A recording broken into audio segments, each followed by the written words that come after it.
सिर्फ 45 मिनट्स बचे हैं। अगर नहीं हो पा रहा तो तुम बैकआउट कर सकती। मैंने कहा ना, मैं अपनी पूरी कोशिश किए बगैर नहीं पर पता है, ये सारे शब्द ना सुनने में अच्छे लगते हैं, असलियत में भारी ना पड़ जाए।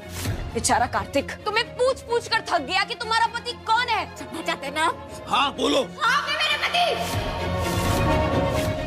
मंगल लक्ष्मी के आने वाले प्रोमो में आप देखेंगे सौम्या ने किस तरह मंगल को चुनौती दे दी है। जी हाँ, रियलिटी शो से बैकआउट करने की। लेकिन क्या मंगल इतनी आसानी से हार मान जाएगी या फिर सौम्या को देगी मुंह तोड़ जवाब? वेल, जो भी हो, मंगल का बैकआउट करना तो है नामुमकिन, लेकिन कैसे करेगी वो सौम्या का सामना, ये देखना इंटरेस्टिंग होगा आने वाले एपिसोड में। तो वहीं दूसरी तरफ आप देखने वाले हैं किस तरह लक्ष्मी ने कार्तिक से कह दिया है कि वही उसका पति है। वेल, क्या अब कार्तिक की याददाश्त आएगी वापस? जानिए कहानी के इस अगले पड़ाव को सिर्फ टेली चक्कर पर। Do share your thoughts in comment section, hit the bell icon.